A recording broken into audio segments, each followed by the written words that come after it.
Get a good debate and do it, Sim me oo, Alan Timama. No, the China, Boma so bedo. Namajide, Sim me uli, Pet and I don't like what my own debate, do any did. A good Eddie, sit that go, talk about this with a Sim me udama. No, let's see me online, let out my low me there. When the enemy below Chinny Jarles would have your head not on. Check them mean that below Ponza Mune, Pay me Lala. Long was the young man is suction so that Hanashi, and now going to pass with my county. No, Scout she will be your David Yopian. No, good Yama, see why simple look I stuck with Sata, young Kake, Luranti. No, Sibidi, the Bawa bathing and invaded damn news on Kasi Kanya, Jamaru Pidu Ludu de Ma. No, near and you darling, near and you the Miliga, good Yama, Yara women and Melon de Kama. Nanya, probably percent shot in Yama. Simbe Udon, General, 2 Yok than Manana Buddha, Energy Javi, a woman tell her to do. A Toto Tinja Jedwano. Ah, show me the name. Sanaiva Suru Barote and Yaida. And Yaida, do what? Pure look toilet, young machine. A simple look to Yang and I look at the young machine. A simple Nimaro could I be a Mashak with Sata, Legunima could I be the Kunima Bob, but to Mat, the Yang and Cabby, long looking, hold it up. No? Jobia, Namia Jobia, did I? That's also a Bawaya, the Yabawaya, not Chilaka, you got a new pounds on it. Kaka, be Mamantella, Lucy. Any boma, no? Madame with your down, Messiah, with your Sayame, Dabi me, look, my wing was so kind, be mali, Pidu Luya. Trainers out, Pasacani, host all out, something like that down, Yola. You know, you're letting you, and you know, Pensoni, and you know, the Mitazuno, no person to Samana, no Javasama home. You know, how do you know? Eddie Pasani below doing it generally, Pionia Bill, Chanta General. No, the young China to be them, to the Chana Jamabe. They are Ludiaji, they are only by Chana Jamabe. How do you know? I met to know, Matamane, Nilane, with the Madama to Yay, Jing, Janet, Nilamono. Oh, Manco looked at Matama, Pure me. To Yay, Jing, Machare, Manco Muso in Vietnam sheep. General Trubacan. I know a good job of Joma, Matamana, Nilana, to Yay, Jing, Jame. A Jabo, Macau, look, we might chant General Machana. The boa vegan on him. Tara, General Jinega, Piazu over the General Dagay, Kansaje, Mamma Go, Lebiam, the Luali, a Tanu Domidi. The Netane go load the load, a young Tida, Coco Himatida. The Goa Gauna, Lowy, Coco, the Nuna Sega, Coco Pin. Oh, outside will be meowed out your mono. Go Magauna Lowy, go, taking a Sega, Pin. The lead Hajiba. No? Go Mahoda, they load hard and look out, go Satan, I'm a below chin. Bama Mahoda, go and Yango load there, boom in the sheet there. No Magona at the Kumam, Ludibo, Gamu, I'm also going here, them alone in Pop Barney. Eh, Ella, Louis Swan answer at our girl. I know a good, let's see, timer. General Will Messiah Lovan at Shamas, and Yai Yaluya. General CYU, General Logos or type you a Shamas. But I'm Yai. General land down in Mimida, to a vida. No, a good chain, Mantanasaya. No, poet women and also. Titan and no papiro. Poet twin sharp like we are. No, bang with Tanganao. Tala twin sharp like we are. Dime. Tilo Tainangama, the Localama, poet women so. Go to see what no one of Pisia. No, Eddie guy Janet at Jumia, the tiny to a Pepsica. A tiny a duet. Maho Bennett twin as we, General Twin, General. No, Nangan Dago, Mapida out and have it. That's how Molu looked at it. A good poison loaded. Say on man, look on a community, like Chayar, Nathan Community Chayar, say only a Chayar. No, we'll say on Lubavum, let yet women. Not the Ula was the women. Like no, Miai. Honor no, 18 in a Chayo Yard. I'm Yai to make with the money, Nathan Community. Hold them. Time when him up your a good look at my ears so that General Broma person, Mamma, Nana Community town. A good change in a town here, which ain't here. Not town band, Sinishi. General Low may look up your life. Have you met Bajau? I didn't look the money she am we let you know. Oh, no, Tom can I? No, the load of my notice so that the Paso 18 it was on low so that the child had one room out there, and then they're not Women. Hold on, I didn't say that it's going in the mail. That's how much you don't below that. No, a good lesson, you might be a win, Danny. Muya, Pio. Bang, we a Puzala, Ezala, Bada, Kuma, you. I know, Anna, she, Anna, they now, the win any Jadasura. But you do. The lesson say winning to Jada. The lesson say more women lose a winning as we. Pelunioma, a gulo chinu, Majadu.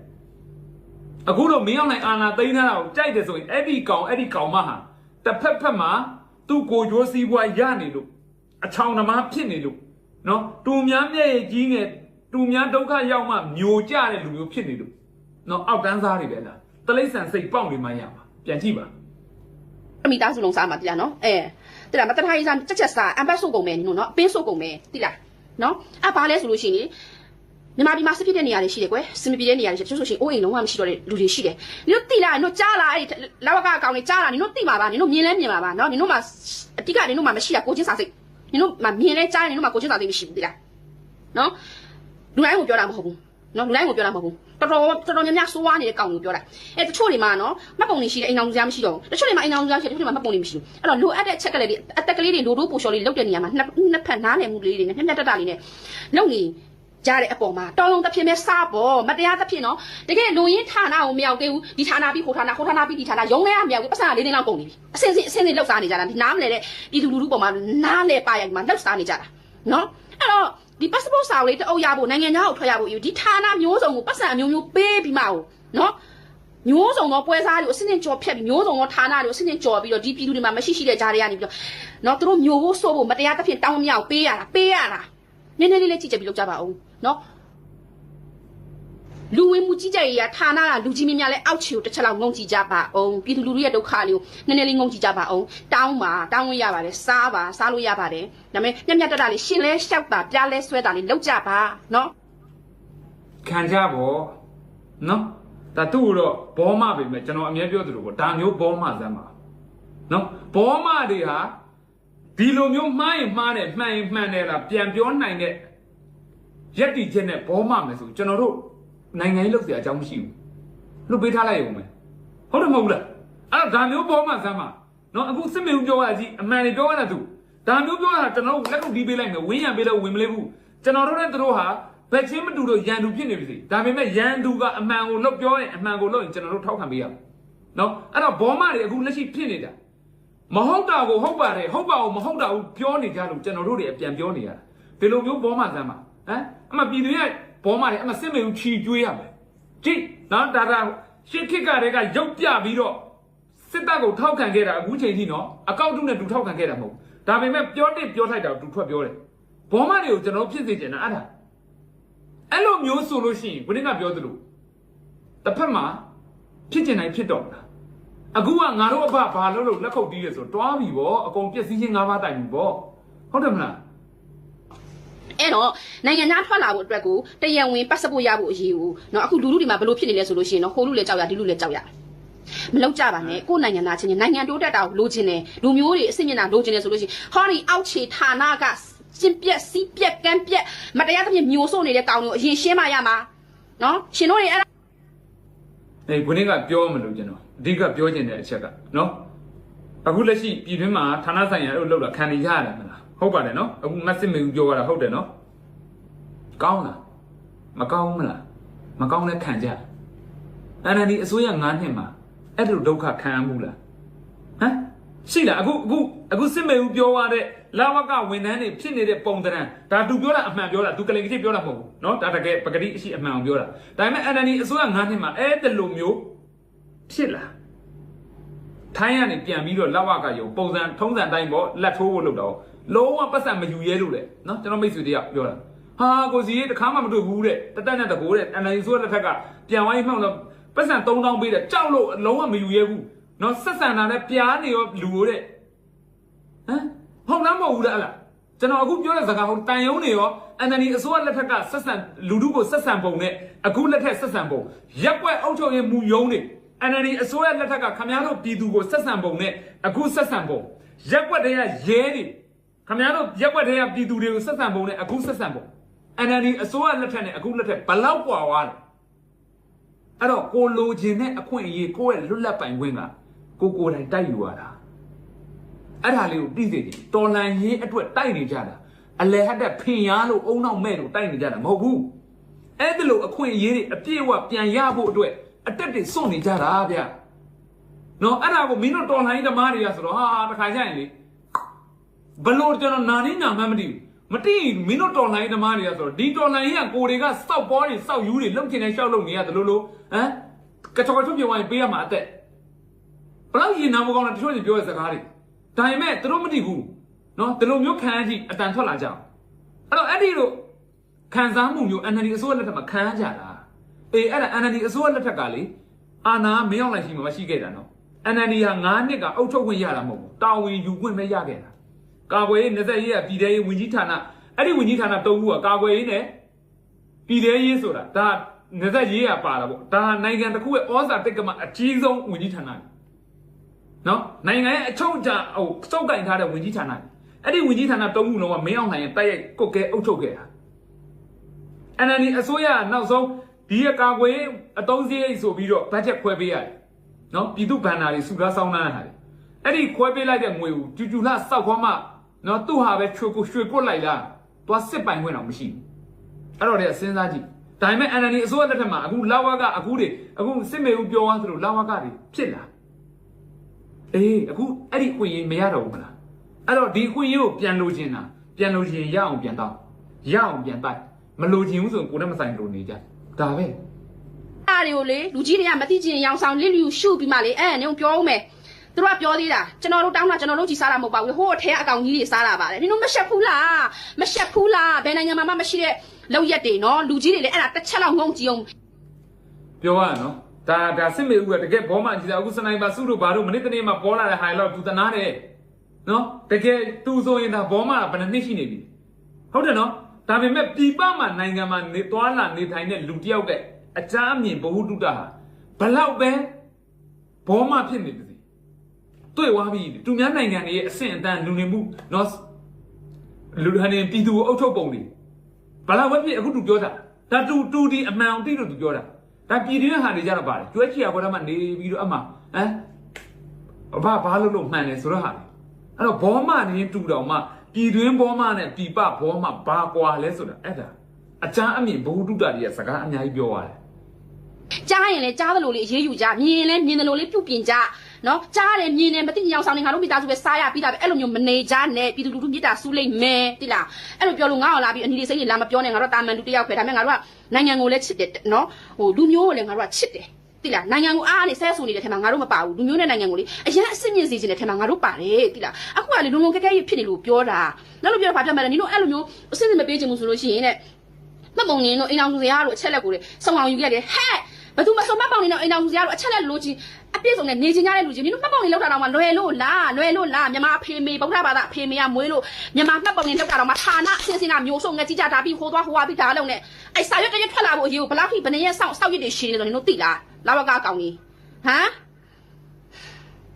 ်စစ်ပကြီးတာတုံးတာအပင်းဆိုပြီးတေကုန်မယ်တိလားအပင်းဆိုပြီးတေကုန်မယ်နင်တို့တွေလေအေးလူလူဆရာနေအမျိုးမျိုးမညာမတာညစ်ပတ်ပြီးနင်တို့စားထားသမျှဟာနင်တို့ယောဂါဆိုလေးကပ်ပြီးတော့လေနင်တို့တွေတိလားပြည်သူလူထုချိန်စားနေမိပြီးတော့တိန်းစွန်းနဲ့တေကုန်မယ်တိလားနော်မတရားတာမှန်သမျှလေငါတို့ဖះခေါ်ထားတာရှိတယ်မလားနော်ဒီဘက်ကနေမတရားယူ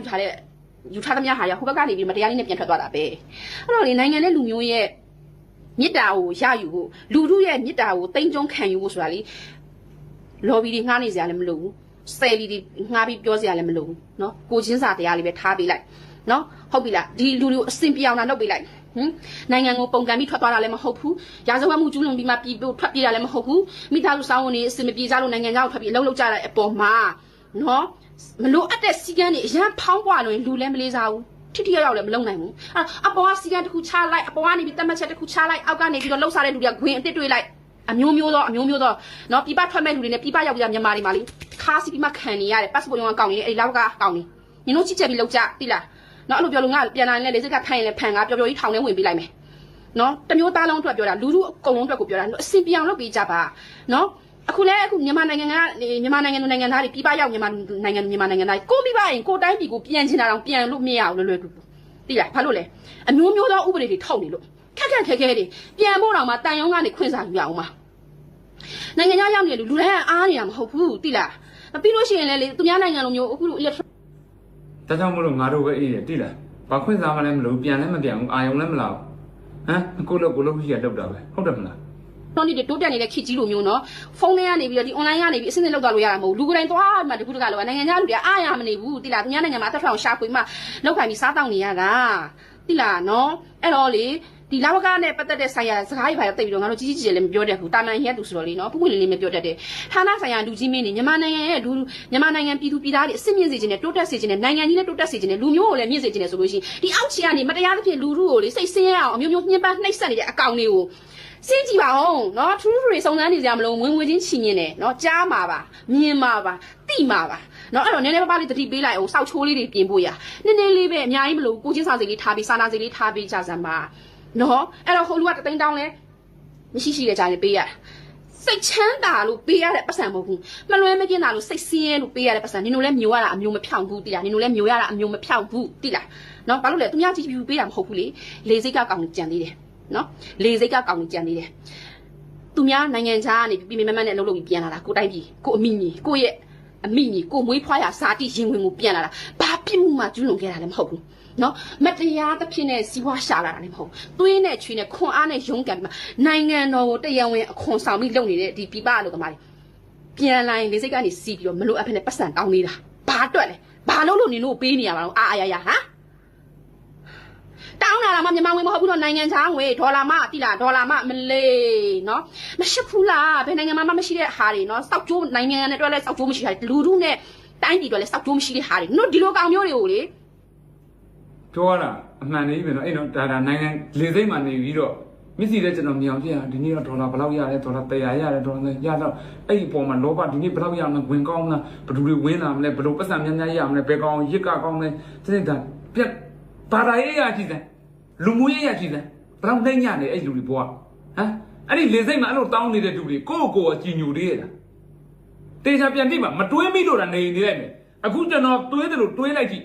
အဲ့လူတွေကိုယ့်ကိုကြည်ညိုရင်ကြိုက်တယ်လို့ပြောကိုယ့်ကိုယ်တော့လန့်သွားလိမ့်မယ်အာငါဒါကြီးကမဟုတ်ပါလားဆိုတာသူတို့တနေ့အဲ့ဒီအတိကိုတိလာလိမ့်မယ်နော်ဒါပေမဲ့အဲ့ဒီအတိတိတဲ့နေ့ကျရင်နောက်မကြဘူးလို့တာပေါ့နော်ဒါဂုံယူစရာမဟုတ်ဘူးဒီလိုနေရာမှာအခုလေစိတ်မှာတောင်းဝင်ကြတယ်ဒီကနေအောက်ဆိုင်ရှာလို့ရလို့ဒီငွေနဲ့တိုးတက်ကြီးပွားဆိုအဲ့ဒါရေချေဘဝရက်တည်အတွက်စားတဲ့နဲ့ငွေမဟုတ်ဘူးအဲ့ဒီငွေတွေကိုစားတဲ့လူကတနည်းမဟုတ်တနည်းဒုက္ခကိုပြန်ရောက်တယ်ဘာလို့ဆိုတော့စားတဲ့ကသူများကြီးကမတော်လောဘနဲ့မတရားစားတာဖြစ်တဲ့အတွက်ကျင်းနေပြန်ထွက်လာနော်အရန်ကြောက်ဖို့ကောင်းတယ်ပြန်ကြည့်ပါပြန်ကြည့်နေရင်းနေနေသူ့နေရင်းခင်မှာဘလို့ပတ်မွေအဲ့ကောင်အငိမ့်ဟိုနေနည်းနည်းခိုင်သွားလို့အငိမ့်ယူသွားတာလို့ပြီးရင်ဒီကောင်ဘွားကြီးလူရောင်ထွက်သေးလားလူကကိုရောင်ကိုဝါလို့တယ်နော်ကိုရောင်ကိုဝါဆိုတာ branded တွေဝစ်ပြီးတော့အယောင်ထွက်အောင်လုပ်တာမဟုတ်ဘူးမျက်နှာမြင်လိုက်တာနဲ့လူတယောက်ကချစ်ခင်စရာကောင်းတယ်ခင်မင်စရာကောင်းတဲ့မျက်နှာလားဒီကောင်ရုပ်ကကလင်ကချစ်ရုပ်ကိုယ်တွေကမှောင်ကုန်းနဲ့ကိုရောင်ကိုဝါမထွက်တဲ့လူကတက်ရှိတယ်ပြန်ကြည့်ပါနော်အဲ့တော့ကျွန်တော်တို့နိုင်ငံသားတွေကိုပြောချင်တာကမတမာတဲ့ငွေကိုဘယ်တော့မှရှာအခိုက်အတန့်လိုဟာမျိုးတော့မပြောပါဘူးနော်လက်တလုံးအခိုက်အတန့်ဖြည့်ရှင်းရတဲ့အရာမျိုးလို့ဒါနဲ့ဖြည့်ရှင်းလိုက်ဒါပေမဲ့ကိုယ့်ဘဝတစ်လျှောက်လုံးမှာတွားဖို့အတွက်တန်ရှင်းတဲ့ဝင်ငွေစည်းကြောင်းကိုပဲဖန်တီးကြပါလို့ပဲကျွန်တော်မေတ္တာရက်ခံချင်တယ်မသိချင်မကြားရင်အောင်ဆောင်တဲ့ထက်ကလူကြီးတွေနော်ကြည့်ကြမှလောက်ကြအောင်အခုလိုအော်လို့လေနော်အခုပြောနေတဲ့မိတောင်မကြီးကလေနိုင်ငံသားကနေပြီးတော့လေကိုယ်တိုင်းပြည်အားရထိုင်ဆင်းနေတယ်လည်းမဟုတ်ဘူးကိုယ့်ရဲ့နိုင်ငံကောင်းလောက်ကိုအများနဲ့ဆဲဆိုနေမိန်းမလည်းမဟုတ်ဘူးတိလားနိုင်ငံနဲ့လူမျိုးတော်တော်ကြီးကိုတိုးတက်စေချင်တဲ့ချစ်ခင်တဲ့မိန်းမကြီးဒီရဲ့ဒီခုဒီကောင်မကြီးကတိလားနော်အခုကလုံးဝယူမပြေမြင်ရကြားရတာလေတိလားခက်ကွာငါတို့ပြည်သူလူထုတွေမှာလောက်တိုင်းစားတောင်းနေရတဲ့ပုံစံမျိုးနဲ့နော်အဲ့တော့မယိုးမသားလောက်တဲ့လူတွေဆိုလို့ရှိရင်တော့ရှော့ရှူပဲအခုကဘာလဲဆိုလို့ရှိရင်လေတိလားနော်မဟုတ်တာလောက်တဲ့လူတွေကခက်ခဲတာစီမရှိဘူးရိုးသားနဲ့လောက်ကင်စားတောင်းနေတာမန်လူပြည်သူလူထုတွေမှာလေတနေ့ထက်တနေ့ပို့ပြီးခက်ခဲလာတနေ့ထက်တနေ့ပို့ပြီးစင်းရဲကြက်တဲလာတယ်အဲ့တော့ဒီကိစ္စဒီပြဿနာအောက်ခြေကဒီလက်စားလက်ပေးလက်ယူကိစ္စတွေကိုမဖြေရှင်းပေးနိုင်သေးတဲ့ရွေးရတော့လေနိုင်ငံအတွက်ကောင်းအောင်လုပ်ပေးပါမယ်ဆိုတဲ့ဂတိကိုဘယ်လူကြီးပတ်စက်ကမှမထွက်နဲ့ရှက်ဖို့ကောင်းတယ်အဲ့တော့လူတွေလည်းငုံမခံနဲ့မတရားအတွင်ပြောရတဲ့တတိကိုမွေးတိလားနော်အဲ့ဒါမှဒီမတရားလုပ်တဲ့ကောင်တွေတဖြည်းဖြည်းနဲ့ဟိုကြီးရနေသေးရနေလုံးပါပြီးပျောက်မှာနော်ဒါမှနိုင်ငံနဲ့လူမျိုးလည်းကောင်းမှာနိုင်ငံနဲ့လူမျိုးကောင်းဖို့နိုင်ငံနဲ့လူမျိုးအစင်ញတိုးတက်စေဖို့ကလေအများကြီးမလို့ကိုချင်းစာတရားနဲ့အဲ့ဒီမတရားသဖြင့်အဂတိလိုက်စားနေတဲ့ကောင်မျိုးချိုးနှိမ်နင်းထားဖို့ပဲသိလားနော်ထက်ကလူကြီးတွေကြားရင်လည်းလောက်ကြပါနော်မြင်လည်းပြုပြင်ကြပါအောင်သေတော့မယ်ပြည်သူလူထုတွေကနော်ဟိုလဲကြောက်ရဒီလဲကြောက်ရနဲ့သေတော့မယ်နော်လူထုကိုတနာရင်လူထုစီကချစ်ချင်းမြတ်တာကိုရဖို့ကလေဘာမှမလို့ကိုချင်းစာစိတ်ကလေးပဲလိုအပ်တယ်ကဲသူကတော့ဒါအမှန်ကြီးပြောရတာနော်ကျွန်တော်အမြဲပြောသလိုဘောမတွေအနေနဲ့ဒီလောက်တောင်ပြောစရာမလိုပါဘူးဗျာနော်ကျွန်တော်တို့ဘောမတွေကိုဖြစ်စေချင်တာလေအခုလို့ပြောရင်တော့ဒါကျေးဇူးတင်တယ်ပြည်သူအစအမှန်ကိုထွက်ပြောပေးလို့ဒါပေမဲ့သူပြောရတယ် မဟုတ်တာမြင်မခံကြပါနဲ့မခံဖမ်းခံထိတာပေါ့ဟုတ်တယ်လေအခုရန်ကုန်မှာဟိုဆရာဝန်တယောက်သူ့မယားကိုလက်ပင်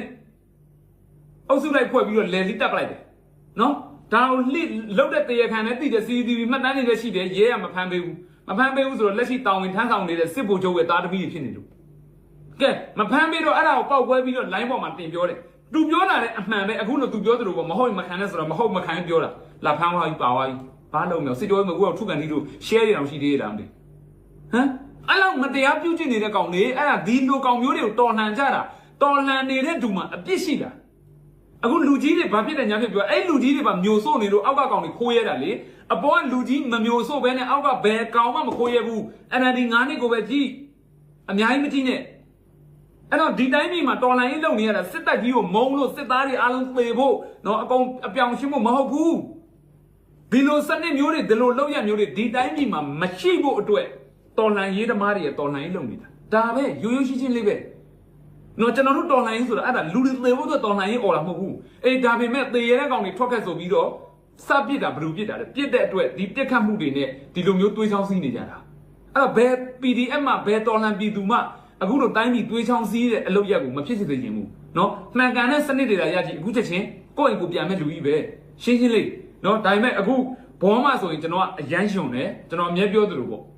ဗီဒီယိုရိုက်ပြီးတော့ကွန်ပျူတာတွေကနေ file site ကိုပြန်ထုတ်ရင်တော့မှကျွန်တော်ကြော်စိုးဦးဆိုကြော်စိုးဦးလို့နာမည်မရေးဘူးခွေးမသားလို့မအေလို့လို့နွားသားလို့အဲ့လိုမျိုးတွေနာမည်ပေးတာဘောမှတွေကျွန်တော်အဲ့လောက်ထိနှိပ်ခွက်တာနော်ဒါပေမဲ့ဒီလိုမျိုးပြောလာတယ်ဆိုရင်ဒါလေးစားတယ်နော်အရင်ခောက်တွေမှာသူဘောမှလို့ပောက်ကက်ပြောရင်ကျွန်တော်ဖေနဲ့ကော်တော့ရင်တုတ်လိုက်မယ်ဒါပေမဲ့သူ့တော့ကျွန်တော်မဆဲဘူးပါဘူးနော်ဒါဥပမာပြောပြတယ်ဒါပေမဲ့အခုလိုမျိုးအမှန်တရားပြောလာရင်တော့ကျွန်တော်တို့တွေဝင်းရပြီးလက်ခုပ်တီးပေးကိုဝင်မလေးဘူးဘာဖြစ်လို့လဲကျွန်တော်တို့လိုချင်တာအမှန်တရားသူ့ဘက်ကိုယ့်ဘက်မဟုတ်မှန်လို့ရှိရင်ဘယ်ဖြစ်ကျွန်တော်အားပေးနိုင်ရမယ်နော်အဲ့တော့ဘောမတွေထဲမှာဒါကိုမောင်မောင်တို့အခုဆိုတအားပြောနေတယ်အခုမစစ်မေဦးပြောလာဒီလိုမပြောနဲ့ပါနဲ့နော်မပြောနဲ့ရတယ်နားလည်းပေးတယ်မင်းတို့ဘက်အချမ်းဖြစ်နေတယ်မင်းတို့အားပေးတဲ့ဘက်ဖြစ်နေတယ်ဒီလိုမျိုးမပြောနဲ့ဒါပေမဲ့မဟုတ်တာလောက်တာဟုတ်ပါတယ်လို့မပြောပြီးကျင်းတတ်တယ်အခုလိုမျိုးပြောစရာမလိုဘူးဘာလို့ဆိုအန်ရရှိလို့နော်အန်ရရှိလို့ဒီလိုပြောရင်ဖမ်းမှာနော်မင်းတို့ဘောကလည်းဘောမဆိုပြီးတော့မင်းတို့လည်းမင်းတို့စစ်တပ်ကမထားဘူးဇော်ကုန်းဟင်းကိုကြည့်နော်မင်းတို့ဖမ်းမှာပဲတော်ပြောလို့ရှိရင်တော့မှားတာမှန်တာမသိဘူးဘောဒီကောင်နဲ့တလိမ့်ဆန်နေဘူးဟုတ်တယ်မလားဒါပေမဲ့ငါတို့ပြည်သူဘက်ကပြောတာလေဘောမတွေကိုပြောချင်တာကမှန်တာကိုမှန်တယ်လို့မပြောရရင်တော့မှားတာကြီးကိုမှန်တယ်လို့တော့မလုပ်ပေးနဲ့ဒါဆိုရင်ကျင်နှက်ပြီနော်အဲ့တော့လေးစားတယ်အခုဒီမှာမတ်စစ်မေဦးတို့ထွက်ပြောသွားတာကျွန်တော်တို့တိုင်းပြည်အတွက်ဒီလိုဘောမတွေအများကြီးလိုအပ်ပါတယ်